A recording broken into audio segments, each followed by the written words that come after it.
Assalamualaikum warahmatullahi wabarakatuh. Sahabat beriman, Hari Raya Idul Adha selalu identik dengan menyembelih hewan kurban, baik itu kambing, sapi, ataupun kerbau. Ibadah kurban tidak akan pernah lepas dari kisah Nabi Ibrahim alaihissalam beserta anaknya, Nabi Ismail alaihissalam. Saat itu, Nabi Ibrahim alaihissalam tega mengakhiri hidup anak kesayangannya sendiri. Tentu saja, perintah menyembelih anak sangatlah berat dirasakan bagi orang tua. Orang tua mana yang tega membunuh anak yang telah dinanti sekian lama? Lantas, kenapa harus Nabi Ismail jadi korban sembelihan Nabi Ibrahim alaihissalam? Bagaimana Nabi Ibrahim alaihissalam dan Nabi Ismail melewati ujian ini? Tonton video ini hingga akhir agar tidak sesat. Mengapa umat Islam melakukan ibadah kurban? Para sahabat pernah bertanya mengenai kurban kepada Rasulullah. Wahai Rasulullah Shallallahu Alaihi Wasallam, apakah kurban itu? Rasulullah Shallallahu Alaihi Wasallam menjawab, kurban adalah sunnahnya bapak kalian, Nabi Ibrahim. Hadis riwayat Ahmad dan Ibnu Majah. Bagi orang yang mampu, tentunya bisa melaksanakan kurban. Apalagi ibadah ini jelas-jelas terdapat dalam Al-Quran.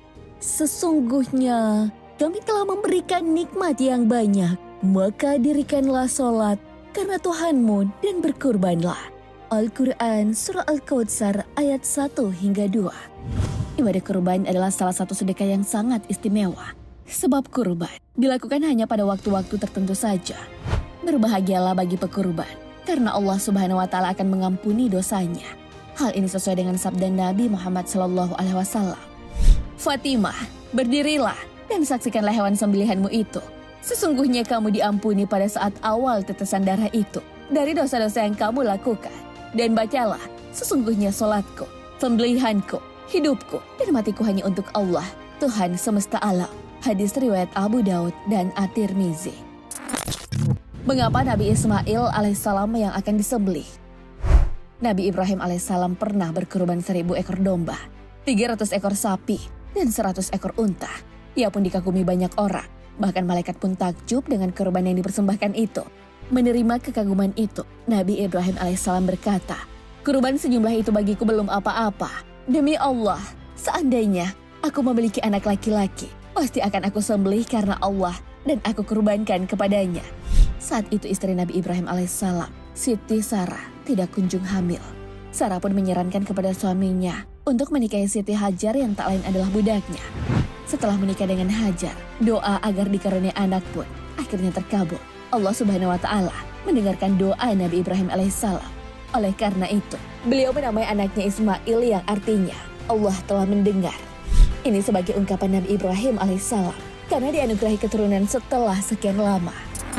Dalam tafsir Ibnu Katsir dijelaskan bahwa saat anaknya lahir, Nabi Ibrahim alaihissalam sudah berusia 86 tahun.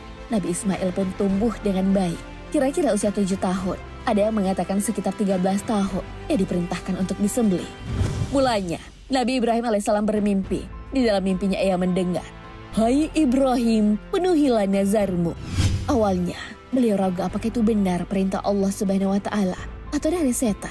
Keesokan harinya, ia merenungkan mimpi itu. Kemudian malam berikutnya, Nabi Ibrahim alaihissalam kembali bermimpi hal yang sama. Paginya beliau yakin bahwa mimpi itu berasal dari Allah Subhanahu wa Ta'ala. Malam berikutnya lagi, Nabi Ibrahim alaihissalam kembali bermimpi hal yang sama. Setelah 3 kali berturut-turut bermimpi hal yang sama, ia pun bertekad untuk melaksanakan janjinya itu. Dalam riwayat lain, disebutkan bahwa setelah mimpi pertamanya, Nabi Ibrahim alaihissalam menyediakan 100 ekor domba gemuk. Namun domba-domba itu dilalap api. Setelah mimpi kedua, beliau menyediakan 100 ekor unta. Tapi api kemudian membakar unta-unta itu. Pada mimpi ketiganya, seolah-olah ada orang yang berseru, "Sesungguhnya Allah Subhanahu wa Ta'ala memerintahkanmu agar menyembelih putramu Ismail." Nabi Ibrahim alaihissalam langsung terbangun dan memeluk Nabi Ismail.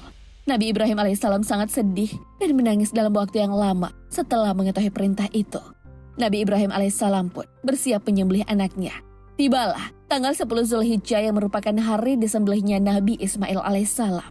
Orang pertama yang didatangi adalah istrinya Hajar. Beliau menyuruh istrinya agar mendandani anaknya karena akan dibawa bertamu kepada Allah Subhanahu wa Ta'ala. Nabi Ismail alaihissalam pun dipakaikan baju yang paling bagus, dipakaikan minyak rambut, dan disisir rapi. Hari itu, setan sibuk menggoda Nabi Ibrahim alaihi salam agar tidak melakukan perintah Allah Subhanahu wa taala. Namun tentu saja setan gagal. Tidak menyerah, makhluk terkutuk itu mendatangi Siti Hajar dan mengatakan, "Mengapa kau hanya duduk-duduk tenang saja, padahal suamimu membawa anakmu untuk disembelih?" Usaha itu pun gagal. Lalu iblis mendatangi Nabi Ismail alaihissalam dan berusaha menggoda Nabi Ismail alaihissalam. Usaha itu kembali sia-sia, sebab Nabi Ismail alaihissalam begitu patuh terhadap perintah Allah Subhanahu wa taala. Bagaimana kedua utusan Allah Subhanahu wa taala melewati ujian?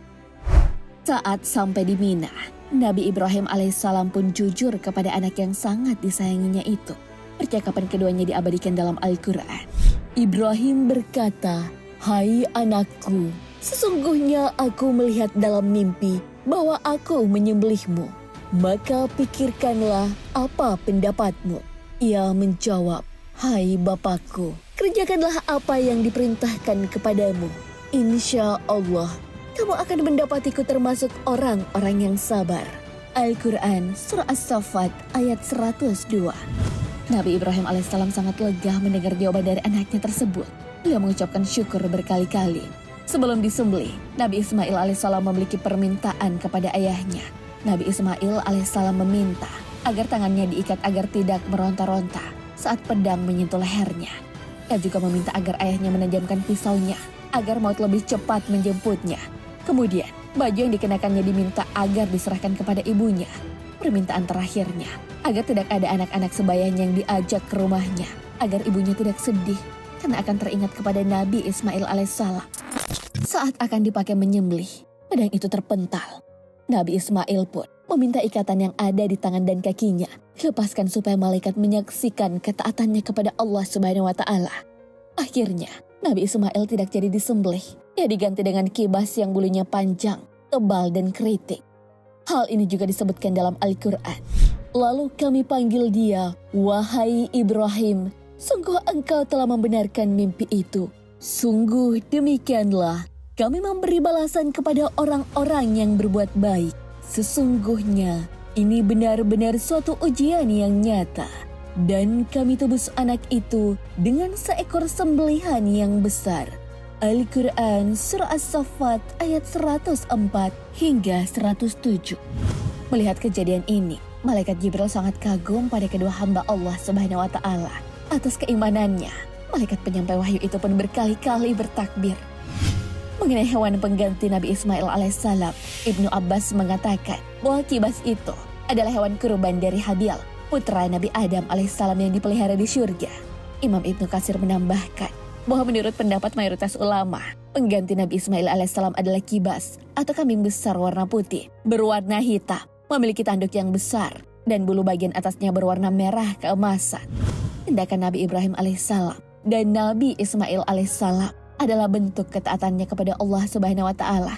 Mereka mengetahui bahwa manusia harus taat dan berserah diri kepada Allah Subhanahu wa taala. Kedua utusan Allah Subhanahu wa taala itu sangat paham bahwa dia tidak akan menghinakan manusia dengan cobaan dan tidak akan menganiaya manusia dengan cobaan. Hal ini pun termaktub dalam Al-Quran. Daging-daging unta dan darahnya itu sekali-kali tidak dapat mencapai keridaan Allah, tapi ketakwaan dari kamulah yang dapat mencapainya. Demikianlah Allah telah menundukkannya untuk kamu, supaya kamu mengagungkan Allah terhadap hidayahnya kepada kamu. Dan berilah kabar gembira kepada orang-orang yang berbuat baik. Al-Quran Surah Al-Hajj ayat 37. Sahabat beriman, apapun akan dilakukan oleh Nabi Ibrahim alaihissalam jika menyangkut perintah Allah Subhanahu wa taala, bahkan ia rela menjadikan anaknya kurban. Kalau kalian Idul Adha kali ini berkurban apa? Wallahu a'lam bishawab. Assalamualaikum warahmatullahi wabarakatuh.